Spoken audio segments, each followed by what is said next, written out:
Hello two fellow welcome back to new vlog. કેમ છે બધા મજામાં? તો ફરી એક નવો વ્લોગમાં તમારું બધાનું હાર્દિક સ્વાગત છે. તો મસ્ત મજાનું સાંજ થઈ ગઈ છે અને કંપનીથી તમારો ભાઈ આવી ગયો છે ઘરે. અને હવે જઈએ છીએ ગુપ્તેશ્વર મહાદેવ, કારણ કે બહુ દિવસના મહાદેવના દર્શન નહીં કર્યા. તો આમ તો સાંજ થઈ ગઈ છે, પણ કંઈ નહીં, અમને તો જ્યારે ઈચ્છા થઈ જાય ત્યારે નીકળી જાય છે. આપણી સાથે આવે છે મુકેશભાઈ, ભાવેશભાઈ. તો વ્લોગમાં એન્ડ સુધી બન્યા રહેજો, કારણ કે આપણે ચોમાસામાં કેવું ગુપ્તેશ્વર મહાદેવ દેખાય છે એ પણ બતાવીએ. કારણ કે આગળનો બ્લોગ તો બનાવ્યો હતો એકવાર, જે એક્સપ્લોર કર્યું હતું મંદિર આપણે, પણ ચોમાસામાં અત્યારે કેવું વ્યૂ છે ત્યાંનું બધું એ તમને બતાવું. કન્ટિન્યુ. તો રસ્તામાં વ્યૂ પણ જુઓ તમે, મસ્ત થઈ ગયું છે. આપણી આ વાટ છે ગામડાની, ધોવાઈ ગઈ છે અને પાણી બી ભરાઈ ગયું છે, કારણ કે કાલ રાતે વરસાદ બહુ પડ્યો હતો એટલા માટે. અને જો ખેતરો બી બધા લીલાછમ થઈ ગયા છે. ડાંગર રોપી છે કોઈએ, તો કોઈએ ખાલી ખેતર છોડી દીધું છે, અને ઘણા લોકોએ ડાંગરે રોપી છે મોટા ભાગે.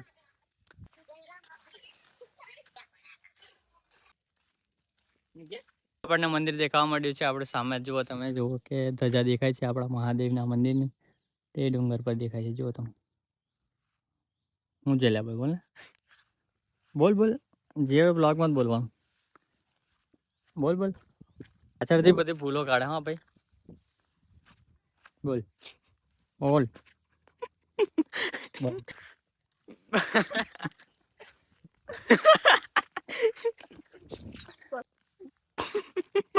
બંધ કર. તો ગાઈસ, મહાદેવ ફાઇનલી આપણે આવી ગયા છે. અને જુઓ તમે, સીડી ચડીએ છીએ. સીડી ચડીને ઉપર ચડીને મહાદેવના દર્શન કરીએ. અંદર ગુફામાં આવી ગયા છે, થોડા અંદર, અને અંદર પાણી ભરેલું છે, એટલા માટે પેન્ટ થોડું ઉપર ચડેલી આપણે. અને પાણી ભરાઈ ગયું છે અંદર વરસાદને લીધે. જુઓ તમે.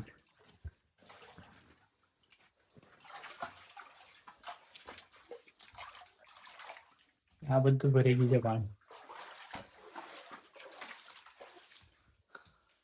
તો ફાઇનલી મંદિરની અંદર આપણે આવી ગયા છે, અને મંદિરમાં મહાદેવના દર્શન કરી લો તમને.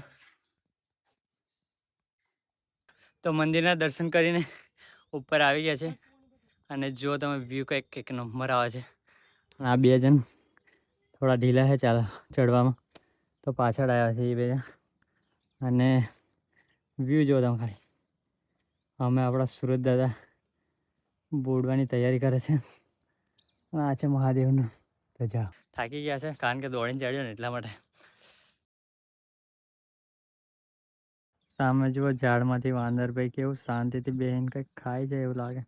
બેઠું છે ખાલી, જોખું દેખાતું છે.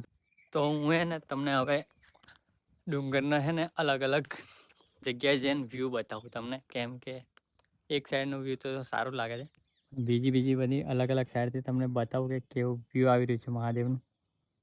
જુઓ તમે. આ એક ભાઈ છે ને એ ઊંઘે છે, અને એક ભાઈ છે ને મોબાઈલ જોવામાંથી ઊંચા નહીં આવતા. બંને જણ બેઠા છે શાંતિથી. હું થોડું એક્સપ્લોર કરી લઉં, તમને બતાવું. આવી ગયો છું મંદિરના ટોપ પર, જેમ આપણી ધજા છે ને ત્યાંની. અને જુઓ તમે, સામેથી પણ કેવું વ્યૂ દેખાય છે.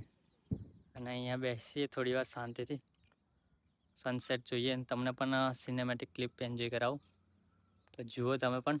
સામે જે દેખાય ને તમને, બધા મોટા ભાગના ઝાડ તમને છે ને તાળના દેખાતા છે. આ જુઓ તમે, આ જે ઝાડ દેખાય છે, આ જે દેખાય છે બ્લર થઈ ગયું. આ બધા જે ઝાડ દેખાય ને એ બધા ઝાડના છે. મોસ્ટ ઓફ ઝાડ છે ને અહીંયા તાડના જ છે એમ. અને અહીંયા તાડી બી બહુ થાય છે. જે તાડીનો રસ નીકળે છે એ ખૂબ પ્રમાણમાં થાય છે અહીંયા. આ ગામ આવ્યું છે ત્યાં, એની ટાઈમ તમને મળી રહે. અત્યારે તો નહીં, પણ ઉનાળા શિયાળામાં.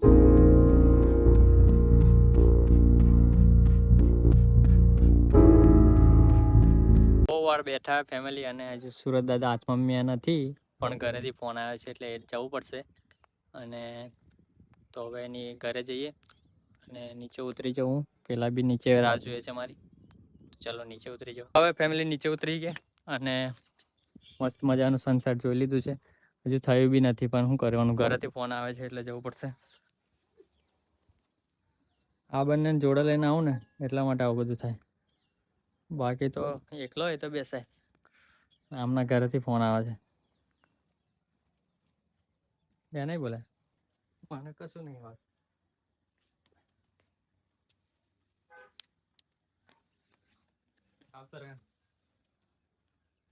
તમને ટ્રી હાઉસ બતાવું. જો કે આજો લીમડા પર ઝૂંપડું બનાવ્યું છે, માંડવો. આ ટ્રી હાઉસ છે ગામડાનું, જેમ કે મિસ્ટર ઇન્ડિયન એક અને આ બધા ટ્રી હાઉસ બનાવે એવું આ ટ્રી હાઉસ એક. અને આની અંદર રાત્રે આ બધા પાક સાચવા માટે ખેડૂત આવે છે, જે ખેતરના માલિક છે. અને જુઓ તમે ગામડામાં બધું આવું બધું ચાલ્યા કરે.